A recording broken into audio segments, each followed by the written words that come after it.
To start, sir. Okay, good afternoon once again. I hope we had the good coffee time, tea time, and we're getting into the next session. And in this technical session, which is G, we're going to be discussing electric power sector financing, liquidity and recapitalization. We have the moderator, his members of the panel, and our key presenter all set on my front part here, sitting. So we're going to have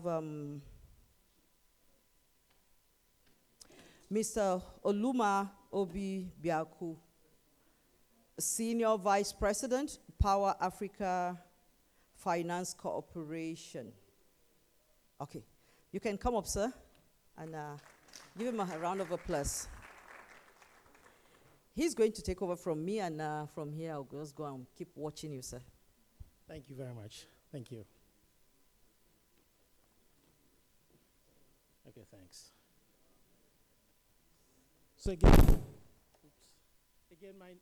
my name is, I'll try to pronounce it correctly, Eluma Obi Buaku, and I'm with the Africa Finance Corporation. I'm representing our CEO and President, Samaila Zubero, who is unavoidably absent. Certainly, a lot of us have been in the industry and bearing and looking at the challenges over the past 10 years, and hopefully trying to resolve them.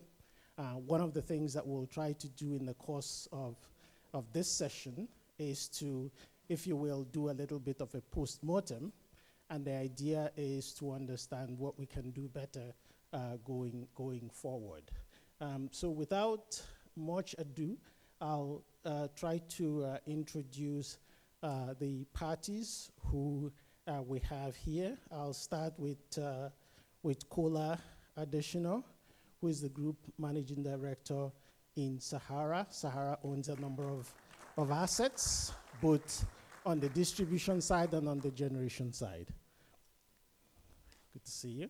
And the next party that I'll introduce is, oops, I'm in the wrong section, is Mr. Eric Olo, who is a director in the Ministry of Finance. Eric?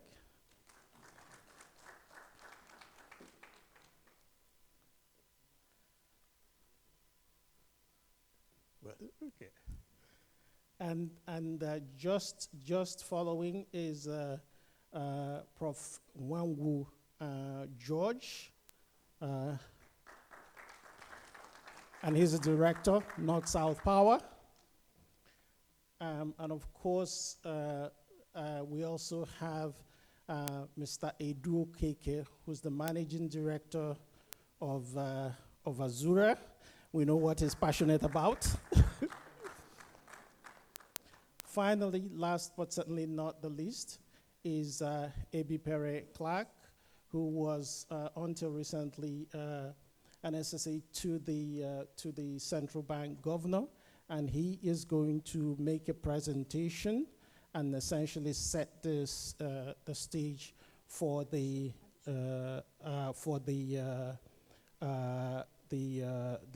conversation that we have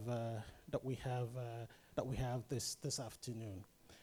I think one of the things that we're going to try to do is to keep it really short, because some of our panelists are actually traveling this afternoon, and I'll probably call people in that order so that I can give people who need to leave an opportunity to step out. So with that, I would please call upon the stage Mr. Clark, if you could please come in and give us your presentation. Okay, thank you very much. First of all, I'd like to welcome everyone here. I was a bit taken aback by the number of people that were here previously, and I I'm thinking there has been a thinning out, but hopefully the people who are here are what I'd call the core stakeholders in the power sector. But, you know, time is a bit of a constraint, and I will try to go through this as quickly as possible without missing out the important things. I will just sort of summarize what I'm going to tell you, and it will be a little bit controversial because I understand that's what people expect from me. The statement that I will say here is that there's never really been a liquidity issue in the power sector at all. The issue of the power sector is really quite simple, if we could put on the slide, and that is there was never any capital. Even from the privatization to the current moment, the first time capital came in was when the CBN lent money to the discos, capital in the distribution end, was when the CBN lent money to the discos to buy meters. Up until that point, there was no capital in the distribution end of the market at all. So let's just sort of summarize where we see the market as being, and I'll go through this relatively quickly. The introduction, I just want to say that after 10 years, what are the two critical milestones that we have? I will pick one technical milestone, and that is that for the whole 10 years, we have never invoiced at the wholesale market more than 4,000 megawatts of energy. Now, if you think about it, the point of the privatization was to increase volumes of power, so clearly after 10 years, we haven't managed to do that. But everyone's fully aware of that, and they understand that by saying, we don't have enough power. What I think a lot of people may not be aware of is the second one, which is that after 10 years, we actually have our largest and most creditworthy customers going off the grid. Okay?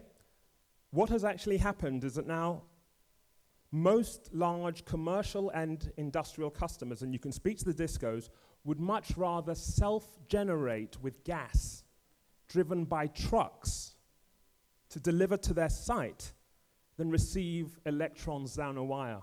So the question we have to ask is, how have we arrived at a market where for people who can afford to pay for power, they would much rather self-generate?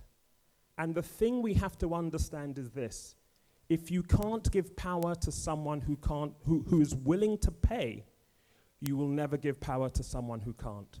So all this talk about everyone has to have power will never happen if the people who are able and willing to pay for power are not supplied power.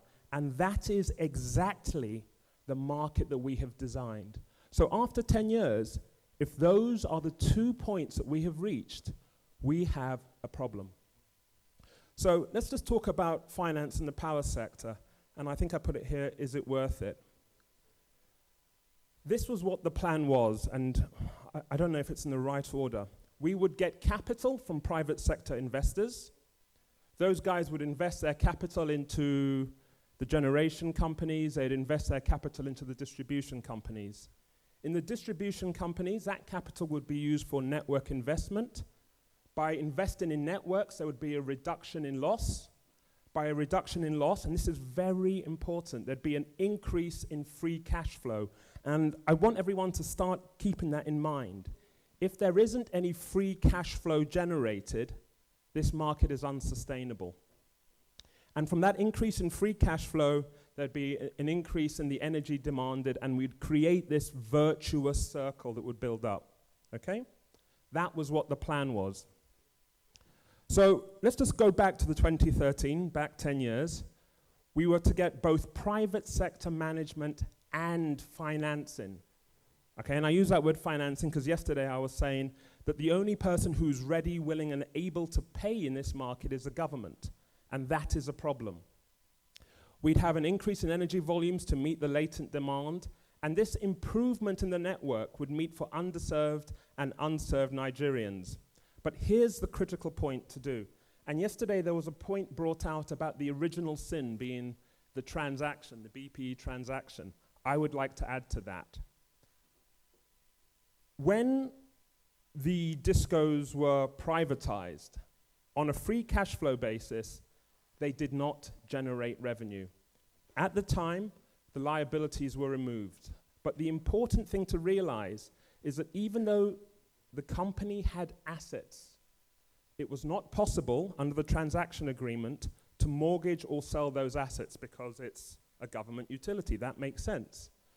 So the question is, what is that company worth? And there's many ways you can come to that conclusion.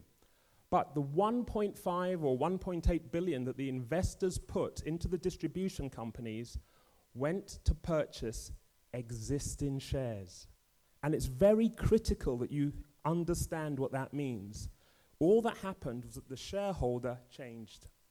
The balance sheet of the discos didn't see that 1.8 billion. So when people were saying people invested in the discos, they bought disco shares in the same way that if you buy Dangote shares, you don't change the value of Dangote. So that 1.8 billion did not go into the network investment, did not go into improving it.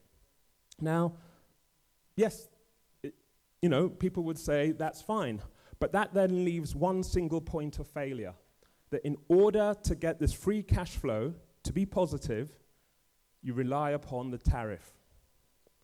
So if the tariff is not able to generate a positive free cash flow, the entire privatization will fail. Okay? So let's look at the tariff design, and I don't know if one can see this very well. And this goes back to the losses. The customers, and I differentiate customers from consumers. Customers are people who pay for their bills. Consumers are people who use energy, and there's a big difference, as we know. The real question, and this leads to why people are leaving the grid, is who pays for people who steal power and who pay for people who default. Now, the design of this tariff is such that those people who obey the rules pay for those who don't obey the rules. That is a problem in what's called incentive design.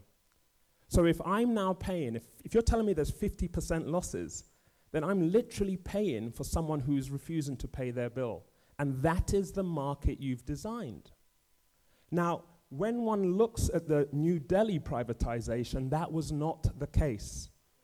Commercial and collection losses were not paid by customers. So straight away, we have increased the price because we have said that in order to protect the investors, rather than government pay for those losses, customers should. And this is very important that you understand that this is a large component of why prices are so expensive. So we've looked at the design of the transaction, and we've looked at the design of the tariff. And these were all set in 2013, 2014. So it's going to be very hard to understand how, with negative free cash flow, a disco is going to be expected to raise capital of some sort to invest in their network. So we have this misaligned incentives, and like I said, there's other things like the fixed charge. The entire tariff design has been problematic to try to generate free cash flows for discos to invest in their network.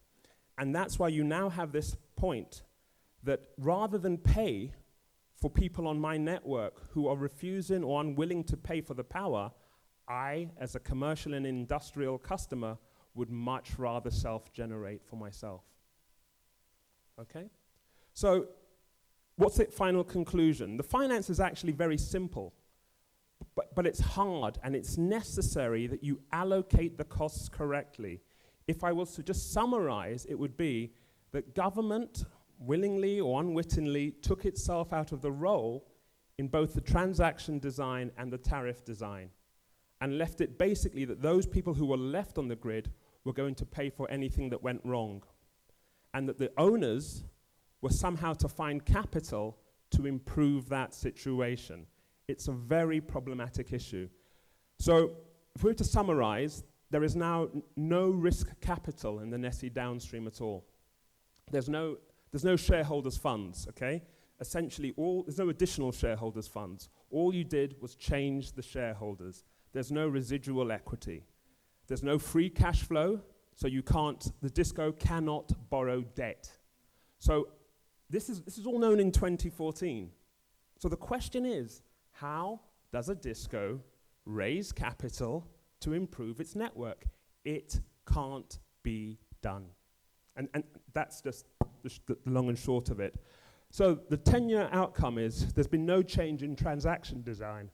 Even now when we look at it, all we see is that when we see a disco is being taken over, all we're doing is swapping shareholders. We're not actually diluting the existing shareholders, issuing new shares and increasing the shareholders' funds in the distribution company. So the disco balance sheets from a shareholder's points of view have not changed in 10 years. Okay? So negative free cash flow still exists. So we've arrived at the situation now where the management has been privatized, but funding is essentially still a national priority that was basically carried out by the CBN. So let's look onto market liquidity, and that goes back to the tariff chart that I was saying. Why have collections been inadequate? I would qualify by saying this: there's no liquidity problem, and I hope that when I say this, it is because there is a solvency problem. There is not enough capital in the market. And until and unless capital comes into the Nessie downstream, we will, whether there's 11 discos or 37, this doesn't actually change. Until and unless capital comes into the discos, and I'm not going to say how that can be done, this is not going to change.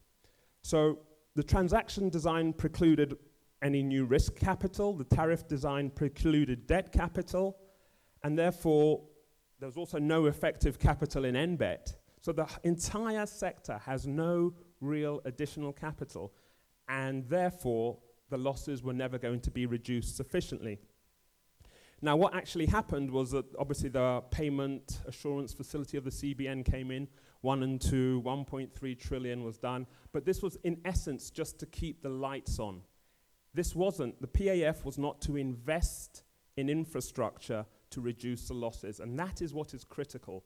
If there's no capital to invest in reducing losses, the liquidity problem would not change, and therefore all remedies were essentially temporary and not sustainable.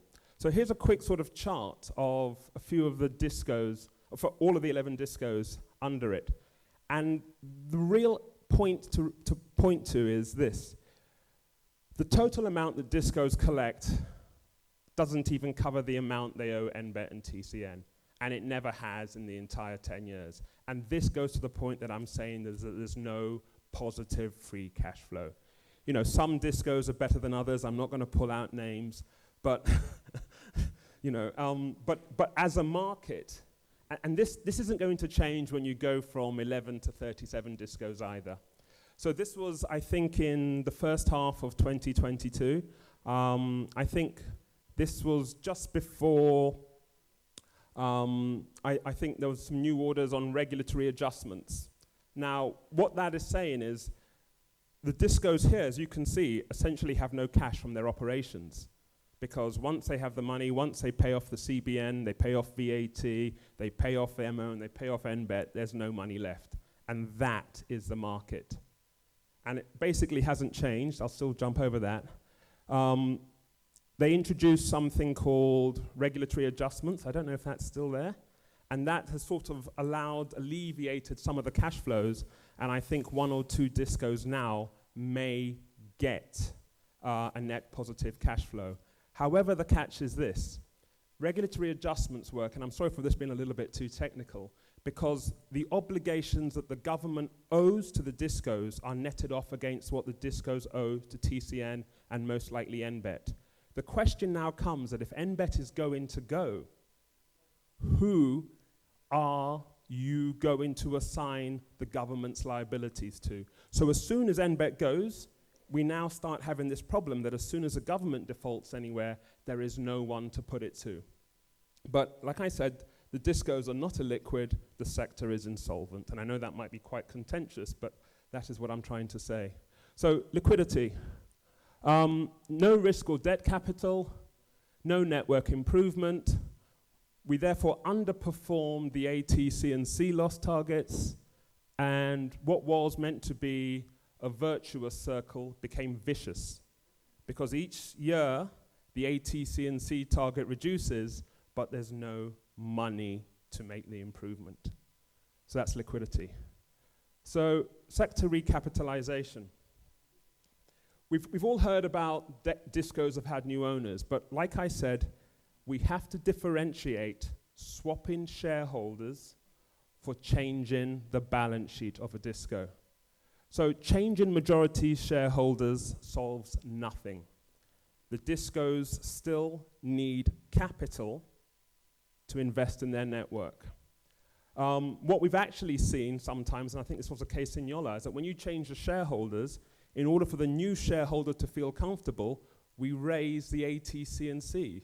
So what you are telling the customers is nothing's changed in the disco, but your tariff has gone up because we've changed shareholders. That's a little bit problematic of a sell to the customers. And what I'm trying to say is there needs to be a proper reset. And this probably goes back to some sort of idea. How much capital does it take to run a disco? There should be something like a capital adequacy requirement. You know, what does it take to run Benin Disco? What does it take to run Edo franchise? And we should have some sort of idea of what capital is required to run this. And one thing you could probably say is that if you don't have the capital, then the question is, clearly as a disco, you shouldn't have any sort of monopoly. And questions need to be asked that if the disco doesn't have the capital, how do you now design this market? Does a disco end up just being the owner of wires and lines? Or does a disco have some sort of responsibility for marketing and distribution and retailing? So how do we get capital into this market? Like any other market, we are going to need to bring in new investors. There's going to need to be some sort of clear up, some sort of moving of existing liabilities, what the discos owe to the market, to NBET and TCN, and I fully well know that the discos themselves are owed money by the government in something called a tariff shortfall and other things.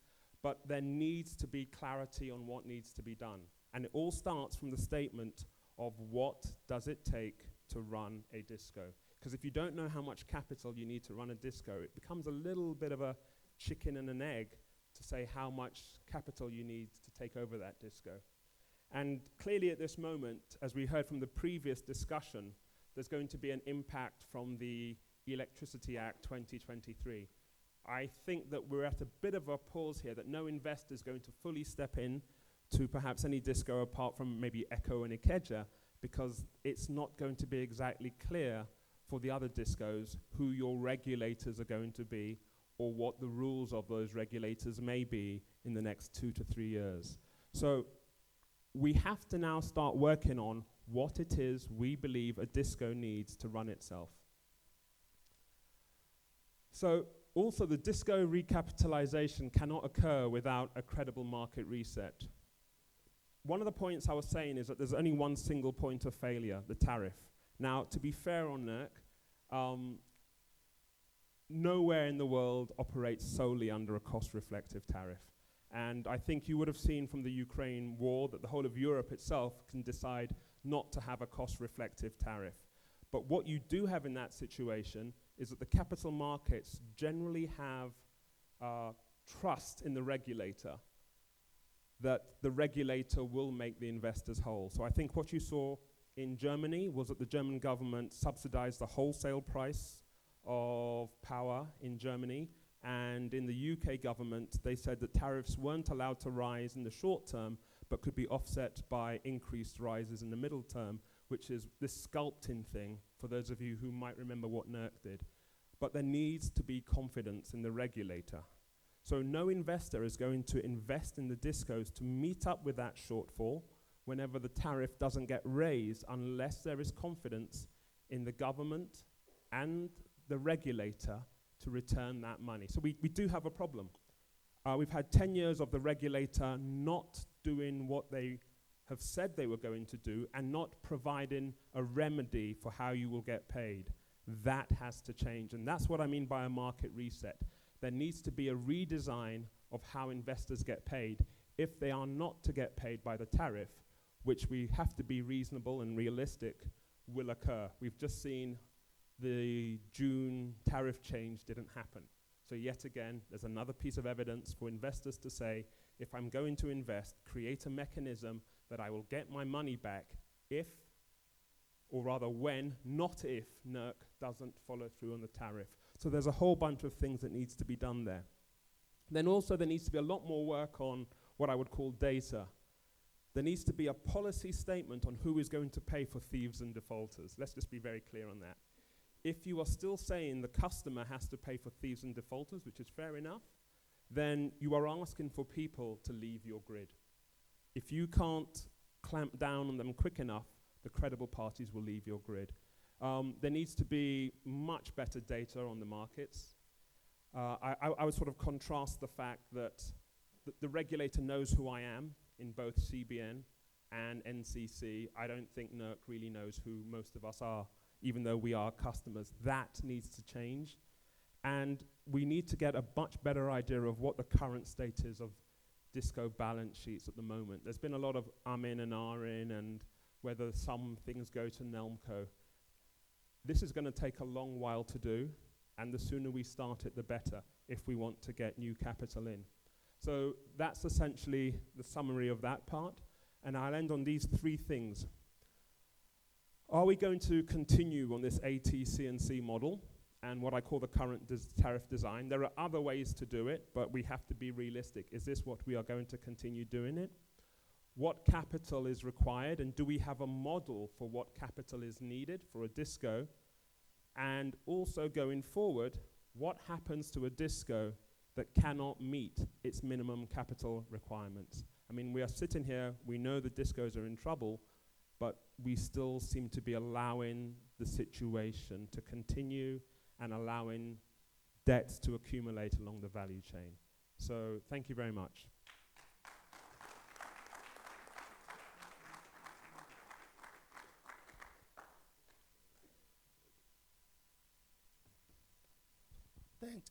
Thanks very much, Abby, and clearly excellent presentation. Before I continue, I'd like to invite Daniel Muller, CEO of InfraCredit, to the table. Daniel, sorry I didn't pull you up earlier, there weren't enough seats. And then Benson Oweri, who's the MD CEO for Port Harcourt. Port Harcourt. Thank you very much. Please go ahead and sit. Okay. So, Abby, thank you. Thanks again, Abby, for what is an excellent presentation. Your focus, we have several people here that are on the generation side of the equation, and we'll have questions that speak to that side.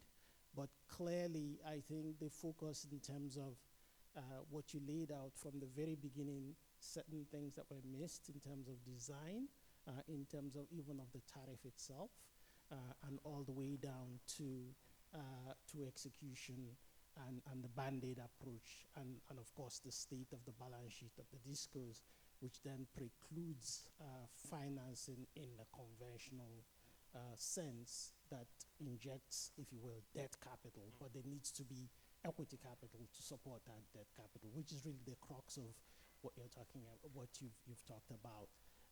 Your comment that there isn't a liquidity crisis, you know, some people might take issue with it, but I'll reserve that for the question and for the panel and for the question and answer session. What I will do now, though, is to at least start from the distribution side of the equation and invite caller in and ask, sir, that you take a futuristic view. In other words, you've heard the issues that have been laid out. You've heard the discussions about recapitalization, which we've all heard about. You're aware of the fact that MBET is, you know, we don't know exactly what direction MBET is going in right now. So the issue is, what is it, in your judgment, coming from the trenches, that you think can be done or is being done to address the disco issue from a practitioner perspective. And I must say that you're in one of the I don't want to say better discourse, but at least more buoyant discourse. So your perspective, I think, would be important. Okay, thank you very much, Mr. Moderator. I want to say well done to Clark for that presentation. I like the futuristic view you want me to take here, because if we go back in time, I'm sure you guys are bored listening to all the plethora of issues besetting the sector, which all of us are quite familiar with. Without a doubt, there's a need for us to really look at the market from a positive perspective. And being positive for me is the fact that you have 200 million Nigerians, and then of the 200 million Nigerians, it's speculated that between 80 and 90 million don't have access to electricity. Now, whereas that is a problem by way of the perception of a nation, but it's an opportunity for me as a businessman that, yes, these guys are in the dark ages, and we need to give them light. The question had been that how do we attract capital into this sector? Capital can only be attracted by the right price. Forget any other English anybody is speaking. Without the price, of course, whoever the investors may be, they would be looking for a return on their money. It's not a social resource they are putting on the table. They want to recover that investment. So the very first thing is, for me, from a disco perspective, so that I don't go too far away from your question, is to take an holistic view right from gas to the customer.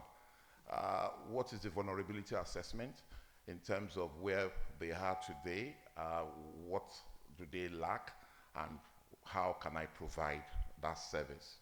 Now, there are different strategies in doing so. I can use grid, I can use mini-grid, off-grid, and quite a number of other initiatives. Of course, my own responsibility, if you look at what Ibipere Clark said earlier, he was talking about the fact that the responsibility for payment for electricity is either that of the customer, the government, or the investor. Our business as investors is not to pay for our own services. It's not done, it's alien. So we want to recover our investment as quickly as possible. So the first thing is, how do I recover money for investment in gas, money for investment in generation, investment in transmission, as well as distribution? Now, a number will come out of that exercise. And I love the fact that in your presentation, you mentioned that even in the UK, in Germany, and some of the developed societies, government is still involved in paying for electricity. Invariably, the affordability question is persistently there everywhere in the world. So somehow that is being addressed through government intervention. My own view has always been that government intervention is dependent on what you prioritize. Your priority is reflected in what you put your money on. Your budget tells me what you want to emphasize. Without electricity, we can't industrialize. Without electricity, we can't create employment opportunities. Without electricity, as a matter of fact, based on our population growth rates today, we are in a danger of social implosion sooner than later, because it's an accident waiting to happen. So there is a need for a reorientation and mindset change from government in terms of what electricity represents and how we can supply our customer. A case in point, relative to the question you asked, we realized that we can't boil the ocean. And what did we do? We segmented our market in Ikeja Electric. We went and felt, okay, there are certain set of customers that can pay cost-reflective tariff that will pay back the investment we're making. And of course, we engaged with them, and of course, they started paying that price. And on the basis of that, they're receiving better supply than any others. What Ebby Clark said that I don't agree with is that the big customers are not exiting because of pricing or anything. They are exiting because of reliability. They want a steady supply of power. Their manufacturing requires steady supply of power. If you can guarantee them that, they will migrate to you and get supply from you.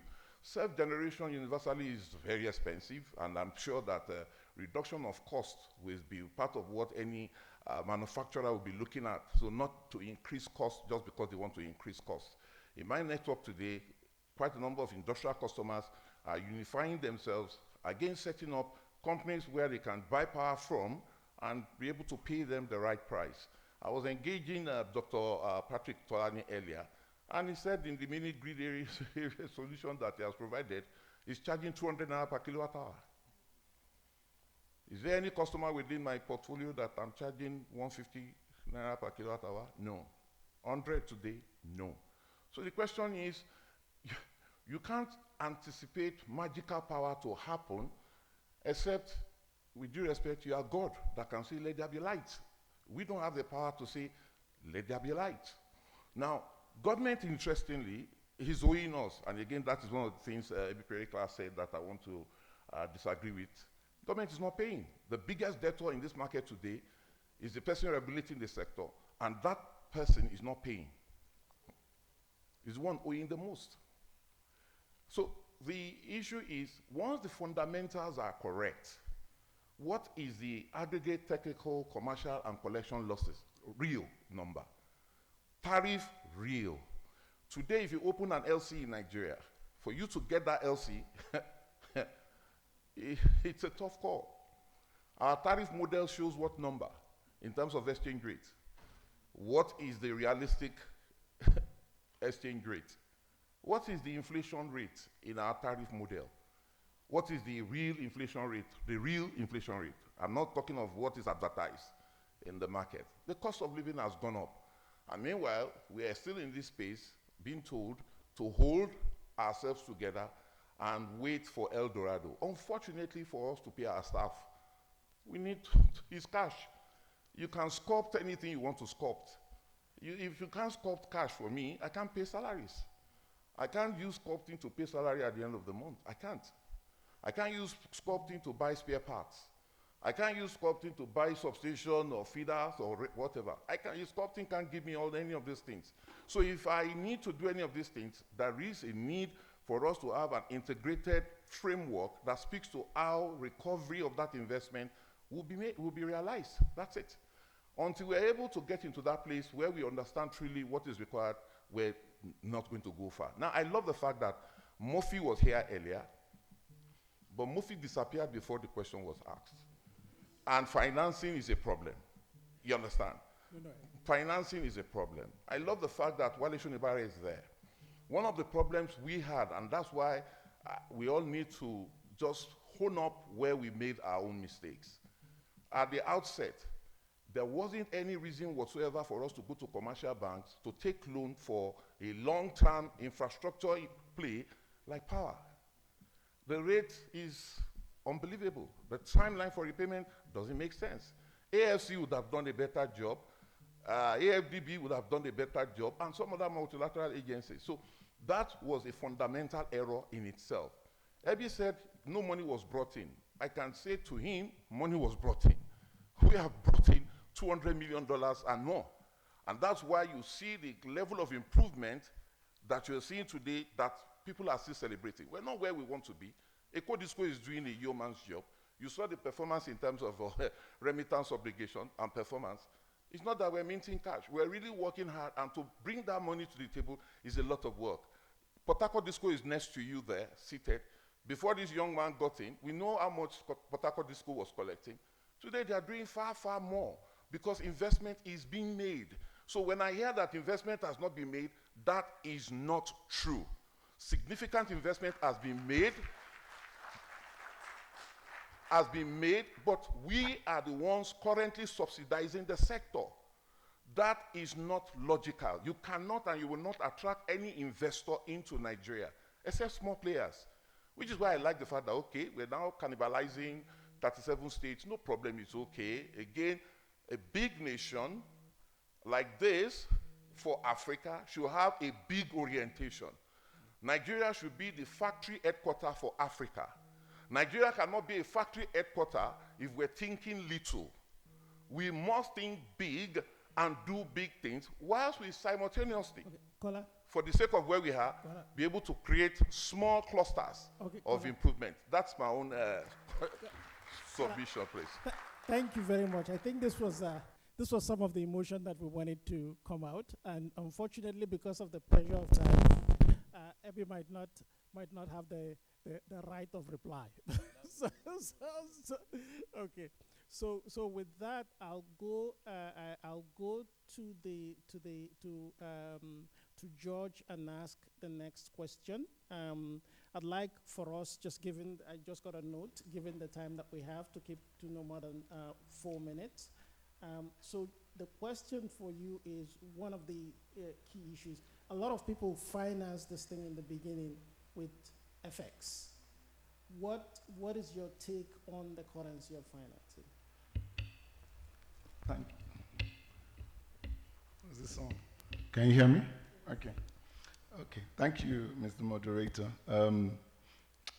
Again, if we start from where Mr. Clark ended, there's really no investment. So if there's no investment, so how did they finance it with FX?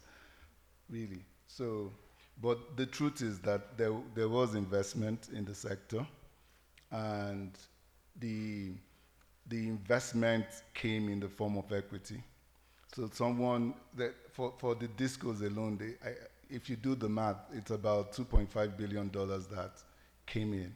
And that money, the person selling the shares still owns about 40% of the asset. What that person decides to do with that 2.5 million that came in form of equities, we don't know. Government, we don't know what happened to that money. So there was investment, and the investment came in the form of FX.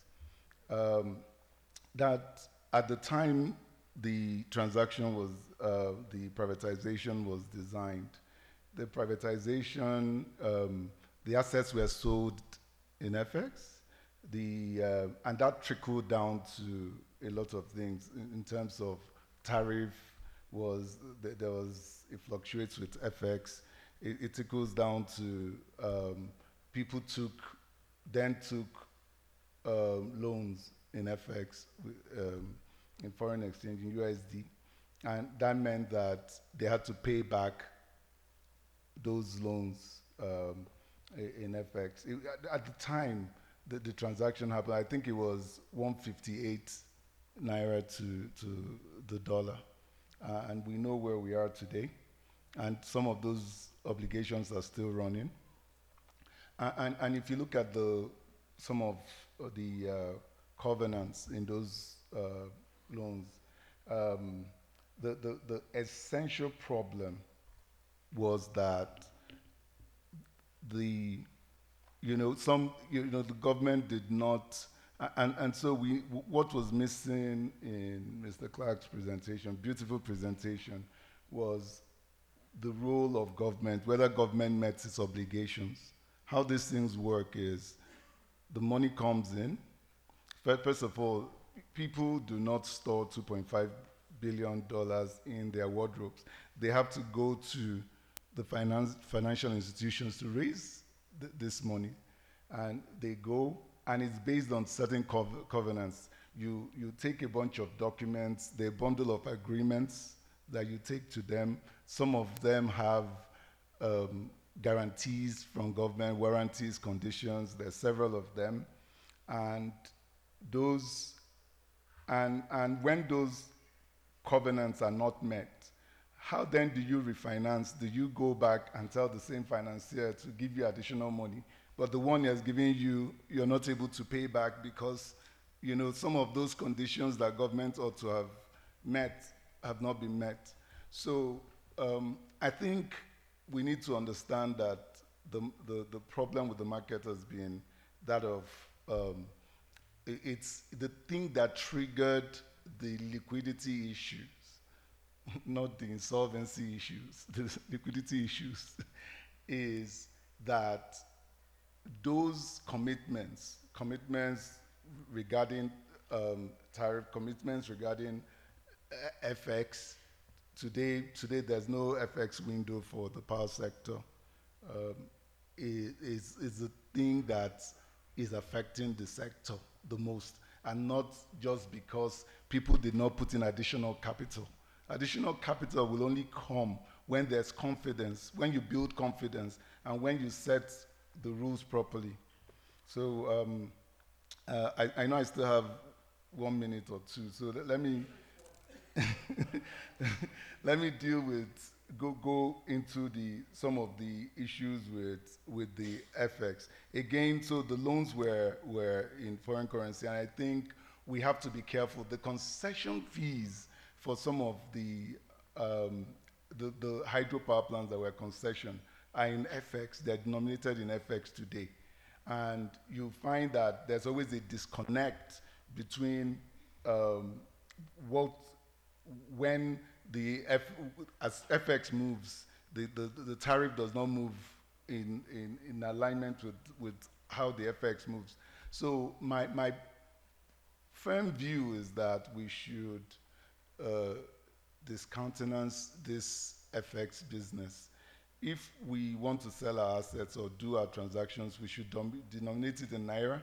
I do understand that some of the equipment needs to be purchased in dollars. I mean, some of the replacement equipment and some of the services in the sector needs to be done using FX. But as much as possible, we should de-emphasize FX.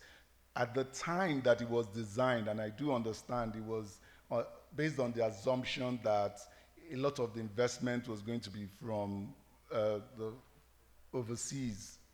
But that never happened, and that does not happen. If you look at some of the investment, nearly all the investment here from Nigeria, and they were from the commercial banks in Nigeria, that we have no business denominating our transactions in FX. Thank you. Thank you. 1 minute on the dot. Thank you very much. Thank you. I'm gonna ask Edu next, and then I'll go to Dan, who will be taking us futuristically. And for you, Edu, the question is, in terms of financing, where, in your judgment, as somebody who's done a GENCO in this country, where do you think overall, especially in the sector here, that we went wrong? Thank you very much. AB has really captured quite a lot in terms of the disco space. But we have to take ourselves back. At the beginning of the privatization exercise, we went and told investors that we know there is a problem at the disco end. We knew that. And we said, we are going to set up an entity called NBET to shield the upstream, GENCO, transmission, so that we as government and the new investors in DISCO can focus on reducing the AT&C losses. That was the simple ask. We told investors to say, bring your money, we are going to do this. Now, you know, it's a value chain. When the whole thing now started, let's understand, NBET for all its existence had been delinquent. Smart Alec all of a sudden said, in trying to show the upstream, we're going to do it the way we buy akara in the market. You know, it's a Nigerian thing. You know, it's only in Nigeria you see somebody today, he or she drives a big car, goes to the akara seller, said, Madam, I want 1,000 naira akara. Madam will wrap the akara for him. He looks into his pocket. He has only 1,000 naira notes. He will walk 200 meters to go and buy sweet and get change and come back and tell Madam, I have only 900 naira. That's exactly what we did, and we killed the whole upstream. Because even when we designed 701, and we are still doing it till today, on what basis did we say we are only going to pay 80%? When you are delinquent, whether by $1, 1%, 100%, you're delinquent. In corporate finance, we don't understand this thing about, you know, I'm owing you $100, but I've paid you 80. You have to understand. That's not how it works. Either you are owing me or you have settled my bill. That's exactly what we did. We went and designed, so when call it, you know, people might call 701, 600, whatever they like, it's kind of government subsidy. That's what it is. But rather than using the subsidy to catalyze investment, by paying Gencos 100% of their invoice on a regular basis, somebody said, I'm going to put 20 in my pocket just to show that I have the power to do that. And we are still doing it today. We borrowed from the World Bank. There is PSRO money. It doesn't matter. But we are not using it to catalyze investment because we have still said we are going to pay Gencos and keep something in our pocket. Because of that, now, if I want to do a business plan today, am I going to go to my shareholders and say, you know, this is the revenue I'm expecting over the life of my PPA. But, you know, I will only be paid 80%, you know, rather than the 100% of my invoice. All of a sudden, your business plan is gone.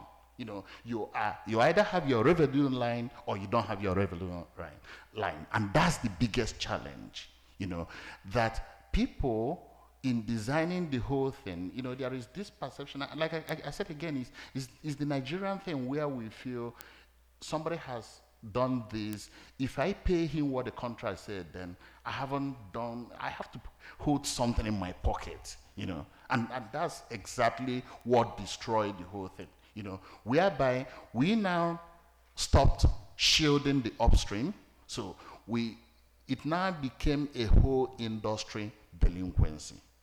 You know, that kind of thing. We don't have the time to fix the disco space. We are not working with the discos to fix the disco space. The transmission end, we are not paying them. Genco, we are paying them, but we're keeping some, you know. And because we are keeping some, of course, Genco investors decided not to pay for their gas bill. You know, it's a cycle. That way, no gas investment was happening because, you know, they were not getting their money, and it now translated into this cycle where the whole industry is damaged. So for us to get back, rather than, I believe, I mean, like we witnessed this morning, we've actually compounded it by creating now 37 regulators and that kind of thing. Very soon it might go to 774 local governments, however we want to do it. That means we cannot go further, you know. If we want to go back to do something concrete, we have to start saying again, how do we go back to the original plan, if it's still possible to do that? Thank you. Thank you very much. Thank you very much for sharing that. So I want to look futuristically with Dan in terms of what has been laid out, and don't restrict yourself to the disco or to the Genco space. I think Ebe had mentioned at least that with respect to the discos, the commercial losses and the collections losses perhaps should have been treated differently from the rest of it, and government maybe should have come in, and maybe government should have capitalized embed more, etc., etc. So going forward, though, what are the sources of long-term capital, either in the market or that can come to the market when things sort of improve in any currency? All right. Thank you, moderator. And it's a pleasure to be here with everyone. If there was no opportunity in the power space, this room would be empty. So I think we all know that the opportunity is real. Having been here since even before the privatization, I think we can recognize what we didn't have then and what we have now. So there are a number of tools, financing, regulatory-wise, that are available in 2023 that were not available in 2013. And so if I pick on a few of these points, I work for InfraCredit. We're a guarantor of long-term local currency debt finance for infrastructure projects. We didn't exist until late 2016. We became operational early 2017. We couldn't, so there was nobody to, you didn't have these entities to facilitate access to 15-year debt, which North-South Power has issued. And North-South Power came back to the market a couple years later and issued another bond, even without credit enhancement. So that's one area that didn't exist. And along with ourselves, there are other infrastructure funds. Chapel Hill has the NIDF. Stambek has a fund. I believe UBA has a fund. Maybe it's a little quieter.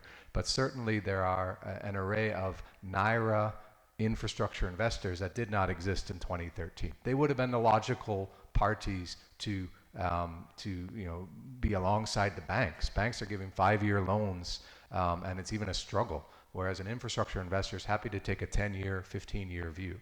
So certainly there are more financing tools available. On the regulatory side, we keep talking cost-reflective tariff, cost-reflective tariff. Well, about 2 years ago, NERC came out and mentioned service-reflective tariff. That basically opened the window to willing buyer, willing seller.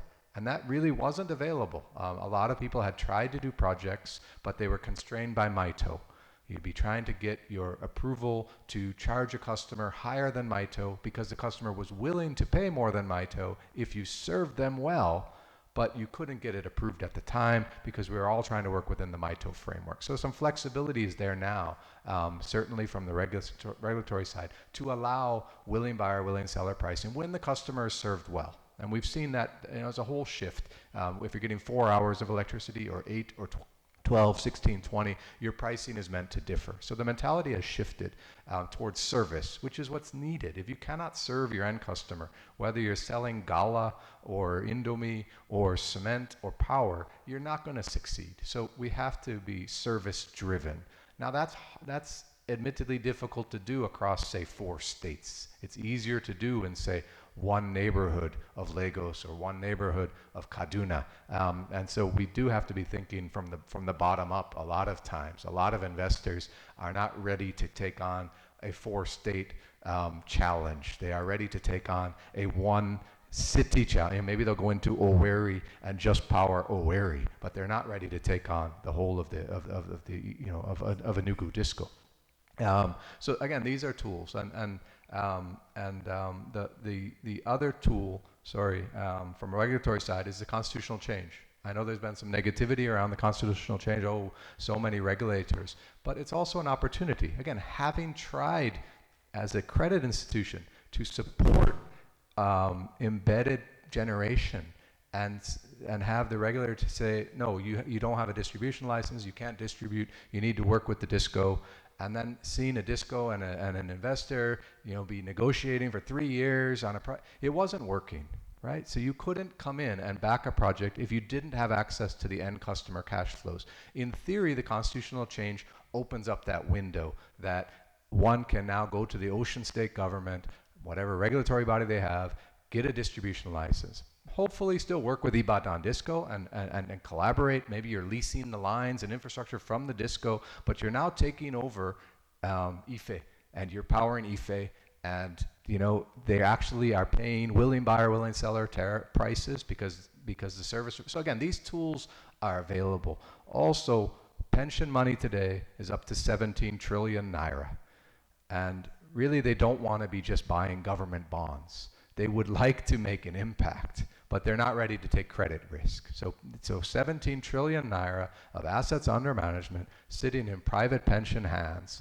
That's who's buying the bonds that we guarantee. We've guaranteed 20-year tenor for another company, 53 billion naira. That's our largest single exposure on our books, 53 billion naira for a company that has issued 20-year bonds, and it's the pension funds providing that capital. They're ready to do it as long as it's well structured, right? We're taking the credit risk. When NIDF invests, they're taking the risk, right? So there are these opportunities to attract that pension money in for the right projects, but it's going to be, from my view, as me personally, it's going to be 30 megawatts. 15 megawatts, or what Ikeja Disco did in Magodo, just saying, okay, we're just going to take this neighborhood, maybe we don't even need an IPP, we're just going to do very well in this neighborhood. Investors are willing to back those projects where they can see that they have access to the end customer.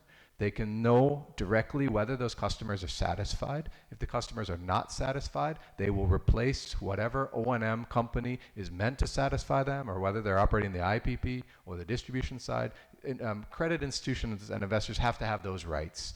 And as long as we take that incremental approach, there's no reason we can't have, literally trillions move from government bonds that the pension funds are buying now to actually move toward the power sector. And then we're one more tool. Ebby showed it on the gas side that customers are going off grid because Greenville's bringing LNG. That's actually an opportunity. There's no reason we can't run the Maiduguri 50 megawatt power plant. We have LNG for the domestic market. We did not have that 10 years ago. And LNG has never, to my knowledge, supplied the domestic market. So Kaduna is a 200 megawatt IPP. It's never really run. Now we can bring the LNG there. So that is another source of opportunity for anyone in the north.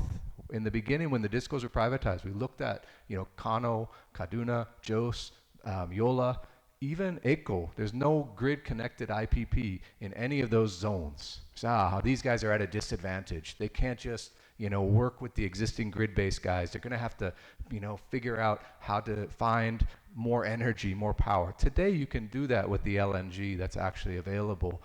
It's higher cost, but the customers have proven they're willing and able to bear that cost. And maybe I'll land on that last point.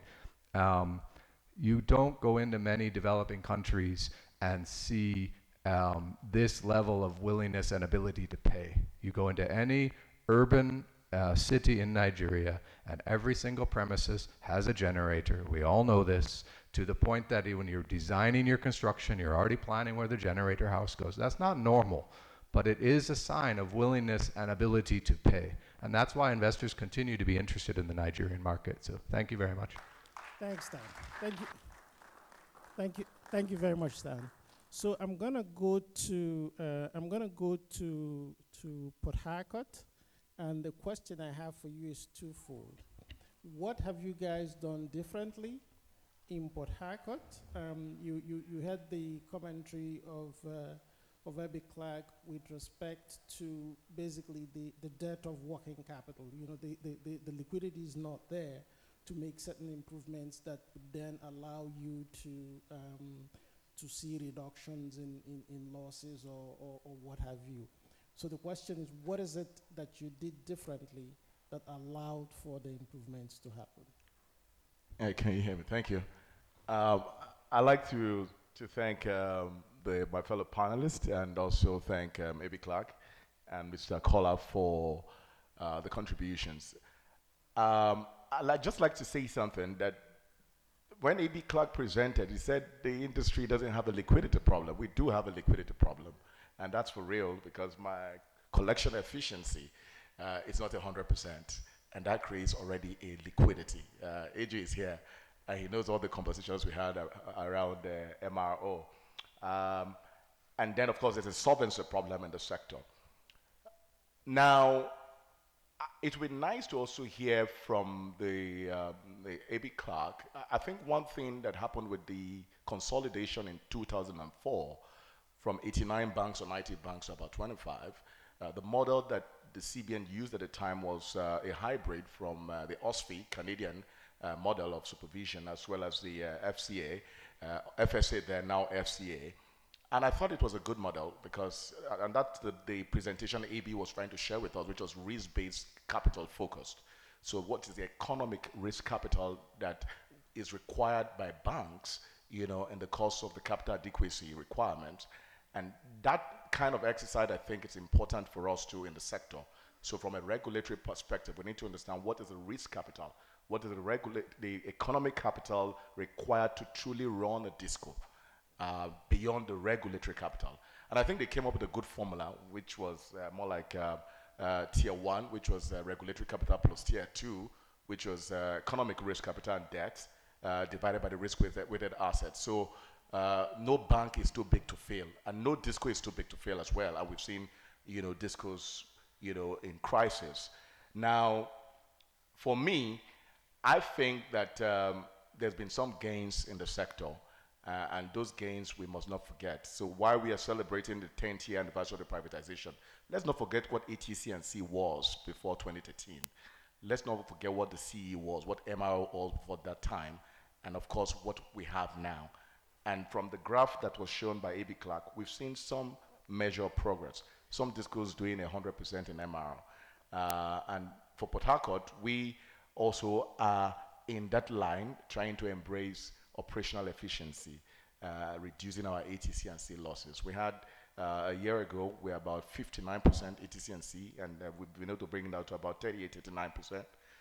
What we've done really is around energy accounting, energy management, and ensuring that down to various feeder managers who account for energy for the bands, we are giving service, to all our customers within the band networks.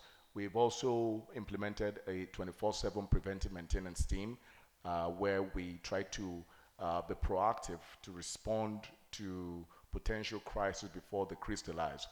I took some notes while A.B. Clark was also presenting around the current ATC and C model and the design, and we all agree that the design had some shortcomings because it is not reflective of the market, okay? And it doesn't show us a correct path to recovery in terms of investment. And of course, we know that the tariff is still subsidy and government dependent, which is not sustainable.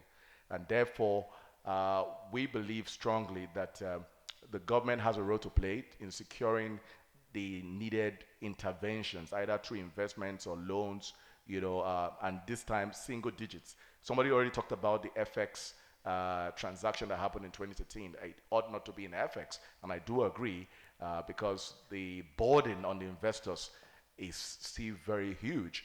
The investors will tell you that they've not reaped the investments that they put in 2013. And I think it's important that through recapitalization, as we think about the 10 years and going forward, we must ensure that we, in terms of currency, avoid those currency risk exposures that create a translation risk as well. We also are also thinking of bilateral. We're already doing something with our partners in FIPL and the group, and we are currently in some transactions with them, and I think it's also an opportunity for investors to think of bilateral outside the current existing framework, okay? Within your franchise, what can you do, innovatively to help you recover your investments, but more importantly, is the quality of service. Customer versus consumer is a conversation we must not be unmindful of. You have customers who pay for tariff, they pay for this service, but there are consumers who use your power, they use your energy, and you can't see them, okay? Some of them are in different areas within the network. So what we've done is to do a number of enumeration and also validation to understand the customer network within the franchise and to ensure that we're able to also recover the cost of energy that customer uses and move consumers into becoming our customers, but give them good service. Customer centricity is very key, and for us, we've been able to elevate, our customer service within the franchise. Like I always say, we're not where we want to be, but we're not where we used to be, and therefore we must recognize that it's a work in progress, it's a process. It's not an end in itself, but a means to an end.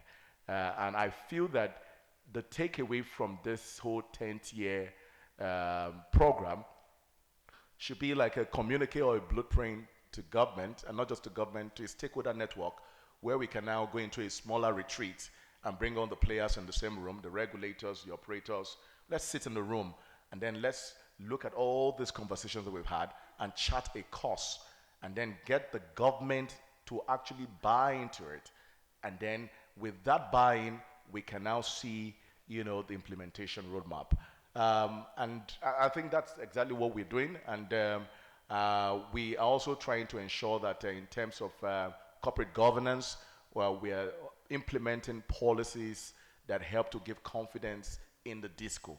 If you look at the governance around the current sector, you find that we don't have. I'm rounding up. You might want to round. Yeah. I think a code of corporate governance would be helpful to help guide, investors, as well as, give confidence, to potential investors who have interest in coming to the sector, which is like a guiding framework, like we see in other sectors. It's happening in the telecoms, it's happening in the banking sector, in insurance, and I think a governance framework would also help us, in resolving some of the challenges. Thank you. Thank you very much for that. So I think we have less than 5 minutes This is a very engaging subject, and there probably would have been or should have been some opportunities to explore certain things further. But in the interest of time, I'd really like to take questions from the audience so that we can get feedback coming from your side. So are there any questions? So that I have one person. Let me get maybe a couple. Okay, so there's a second person and a third person. Okay, so why don't we start from you on my right-hand side here?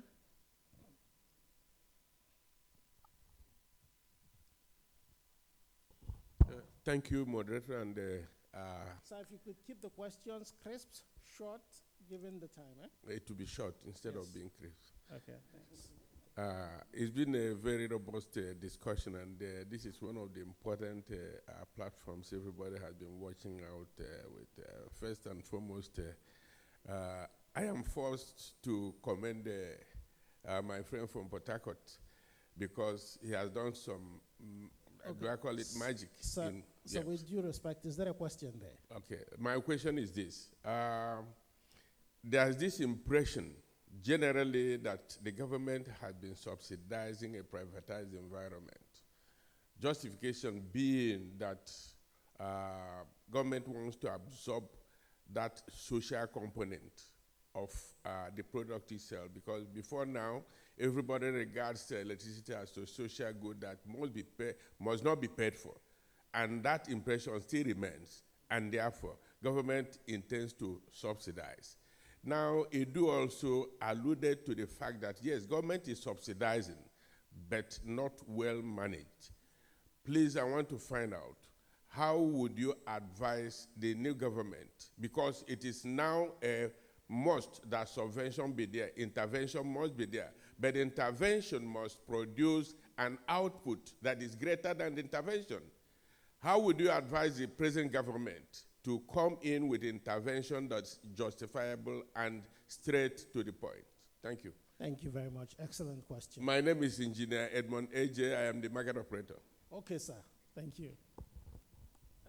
The gentleman in white had his hands up first, please. Okay, go ahead. Engineer Chris, speak, lead.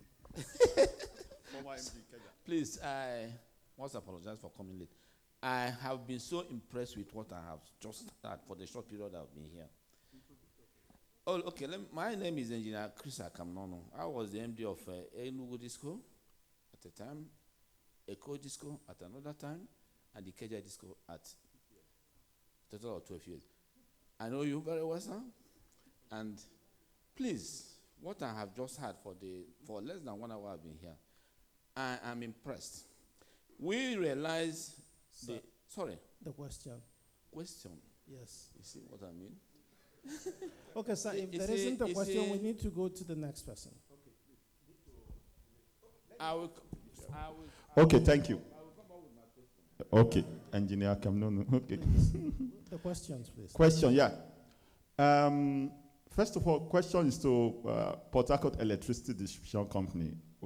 We've witnessed the way you have been applauded for the magic as it's been described. But my friend, Uket, who was there yesterday, Secretary of NECAN, I'm Kunle Kola Olubio, President, Nigeria Consumer Protection Network.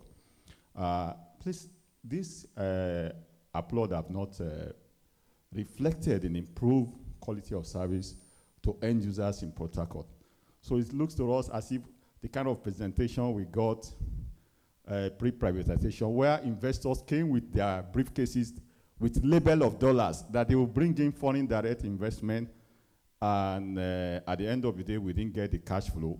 One is taken aback how on earth one will have ordinarily come to Nigeria to invest. Some of these things that are playing up, the investors were not aware of some of these factors pre-privatization. And how would they come in without, because they presented bank statement that they have partners that will bring in money, they have technical,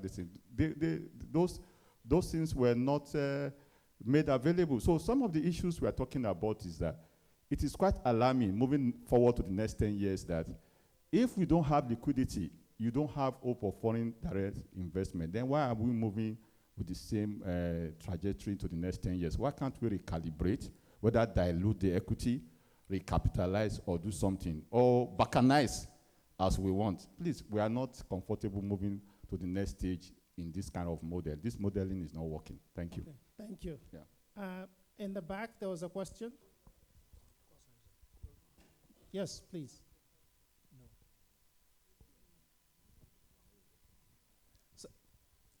So maybe you can come closer and you see if you can take the mic to him, and then we'll take those 3 questions, and then we'll. Okay, good afternoon. My name is Kazim Odusoya.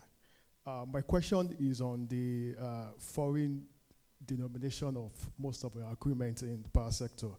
So looking at, so if our government intends to change this, so how do you think this will affect the dynamics in terms of how these contracts are structured, and how it will also affect the tariffs with respect to the to our sector?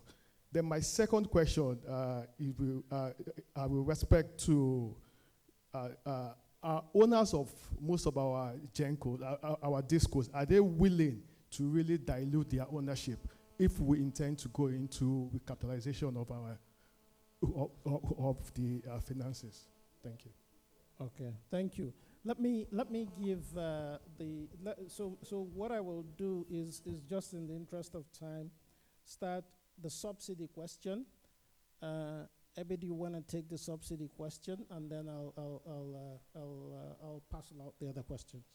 Okay. Just to give you an example of the subsidy question, it fits into 2 categories.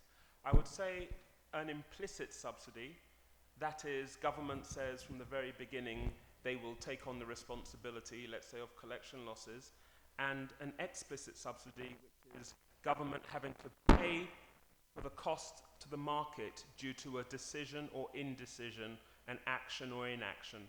I will start with the second one. In June this year, due to the currency, the tariff should have been changed. It wasn't. Straight away we trigger a liquidity situation.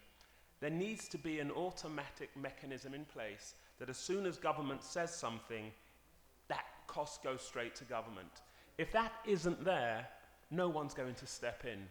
Now, 2019, CBN demanded the minimum remittance, and that was what I was showing. And there was something else which we called minimum remittance plus, where when NERC has identified that government has caused this explicit cost, it gets assigned to NBET. If NBET is going to go, a new mechanism needs to be designed. Even if NBET was there, NBET needs access to funding to make up for that other one. So that needs to be there because government is going to make policy actions that have implications.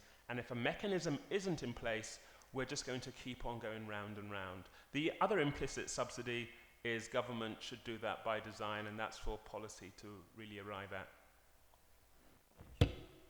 Thank you very much. The next question was really about, at the heart of it is quality of service in Port Harcourt. Basically saying that there is, I think the question is dissonance, or some either cognitive or real dissonance between the claims about improvement and what people are experiencing on the ground as it relates to quality of service. Yeah, thank you very much. I'm not sure I want to join issues on that, but like I said, it's not 100%. Quality of service, yes, has improved, but should it be at where it should be? Of course, we must be honest to say there's an opportunity for us to improve. That's why I said it's a journey. And when we came on board, what we are doing is to now look at the franchise where we operate and identify the critical energy requirements and needs across the franchise. And we are trying to also ensure that a 24/7, starting with the city capitals, that's a business plan that we are putting together to say, look, yesterday when Ransomware One was talking about, it was like if we power the cities, for example, city by city, if we have 20 cities that have 24/7 power in Nigeria, you know, that could be a case study for us to begin the transformation of the sector.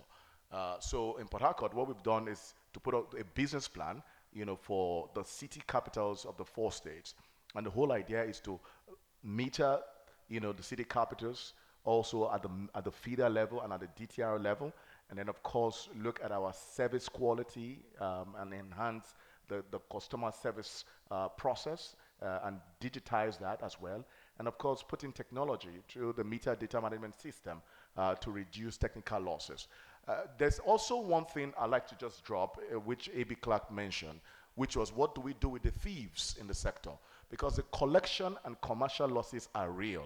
And of course, vandalism is a big threat to the business. You know that we are in the Niger Delta. It's a militant zone. And you can tell that every day, the number of transformers that are vandalized across the franchise is unbelievable. And it's a big challenge. So when you say invest and investors put in their money, what happens to that investment? And when these guys are arrested, they go the other way. The law enforcement and all the, So it's a huge problem. That's why I said we all need to come together and sit in a smaller room beyond this whole, messy roundtable, and let's tell ourselves the truth and address some of the critical issues. But it's a work in progress. Thank you. And then the other question had to do with, and I'm looking at maybe Kola, you can just give it a shot. There was, and I think you actually acknowledged the issue itself. Were investors not aware of some of these matters before they jumped in 2012, 2013? Okay, we were not fully aware, I must say, unfortunately, because of the fact that access to the asset was prevented largely by Labour, who collected the $3.5 billion that we paid for the acquisition of these assets. Of course, so we had to rely on quite a number of other sources in drawing conclusions and equally putting together our plans. Of course, by the time we took over, part of what we now had to do was that, like in IE, we had to now do the customer enumeration, asset mapping, and then equally ensuring that we bring in technology into the system. You see, I want to make a statement that might be considered very weighty. The power sector crisis is synonymous with the systemic crisis in Nigeria. It's difficult for you to divorce the power crisis to the problem Nigeria is facing. So they are somehow intertwined one way or the other. Implementation has been a problem, which I must say. We don't lack plans. We have great plans. And I'm sure at the end of this particular intervention and exercise, we're going to come up with plans. But the problem is, are we going to execute them? That's the question. So right from the get-go, where did we miss it as investors? Day one of acquisition of the asset, we were told to apply what was called interim rule. At the point when we were buying this asset, there wasn't any interim rule. And one of the things the interim rule suggested was that we would not receive capacity payment. And I don't know of any power asset in the world where there is no capacity charge. Unfortunately, that ignorance didn't stop there. The distribution system too were told not to charge fixed charge. I don't know of any business in the world where there's no fixed cost. So you see, we started having things introduced that were not there, have been issues. So irrespective of whatever ambitious plans we put in place, some of these new developments were absolutely unanticipated. He mentioned something about vandalism of transformers. What that simply means is that a new transformer needs to be bought. And that means cost has to be incurred. That cost has to be paid for by somebody. He equally mentioned technology. Introduction of technology is not cheap. It comes at a cost. Everything eventually will feed into the tariff. People bypassing, people not paying for power, and the rest of it. There are issues that all feed in somewhere. And that's why, for me, wherever I have the opportunity, I always want to salute the men and women who worked as NEPA those days. That in spite of, in spite of anything contrary, you will realize that These guys did a yeoman's job to maintain the light we were able to see. But beyond that time and now, where are we? When we went to Korea, the people were talking about technical partnership and the rest of them and capacity to really work on this asset. We went to Korea to bring Korea Electric Power Corporation. That was in 2006. They were doing 46,000 megawatts. By the time we finished in 2013 to take over the asset, they were doing 82,000 megawatts. Now, they are doing almost 200,000 megawatts. Their population is not increasing at the same rate like Nigeria, yet their capacity to generate and supply power is increasing. In 2006, when I went to Korea, the downtime, full year, was 6 minutes. The whole year, downtime was 6 minutes. They've reduced it now to 1 minute. So when you're talking of development and the rest of them, you have to fund it. You can't talk it. You know, talk is cheap. We speak big grammar. I've read many documents in the power sector. I'm tired of reading. So what I want to see is, when are we going to couple together the thing that Engineer Larry Odushote mentioned earlier, the integrated resource plan, and make it happen? The problem is in making it happen. That's where the gap is. We're currently having a fantastic conversation with Lagos State government. The governor is a great guy. He wants to work with us to be able to electrify Lagos. And we're seeing that willingness to truly make that change happen. But is it going to happen? So time will tell. I can see your passion, so I'll start. No, we're passionate. I put a lot of money inside this thing. It's over $1 billion. I hear you. I hear you. It's over $1 billion. Okay. So I should be passionate. But I have a dream. Let me tell you, we'll have light. Amen. I will have light. Amen. So I'll ask George the question of FX denomination for equipment is similar to the point that you made earlier. Did you want to add anything additional to that? Or? Just to say that, I mean, FX, other panelists, members of this panel have also added that the effect of FX on tariff and all of that. But something I need to say here, and I need to say this, people always talk about subsidy, subsidy, subsidy. At least from the generation point of view, or from our point of view as hydros, we don't get subsidized by government. We have a contract to sell power to government. Government does not should pay us for the power. What government has done, it's not subsidy, it's guarantee. Government guaranteed us a certain sum of money.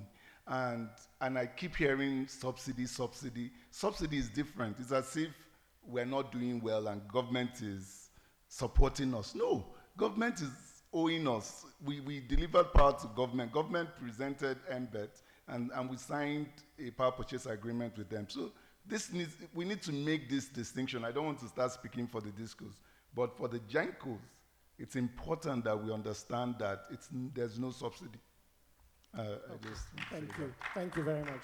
Okay, so I think just in the interest of time, I'd like to close out the question about investors and dilution.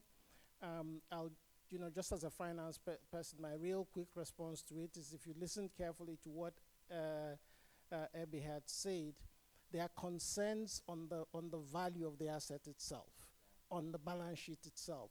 So it's not as though investors are falling over themselves to actually try to buy this thing from you.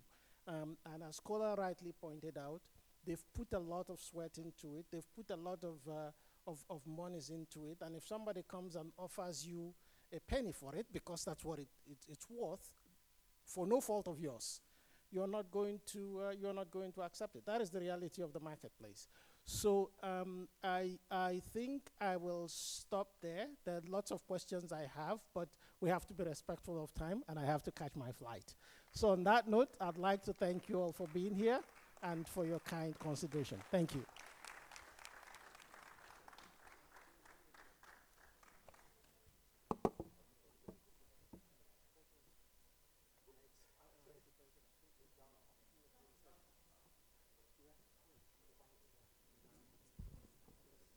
All right. Can we give them a round of applause? Honestly, I am impressed. I am impressed with this session, not for anything, but for the fact that the moderator controlled and had good time for putting up everything together. Thank you very much, moderator, sir. Where's the photographer? Go ahead and give them a snap.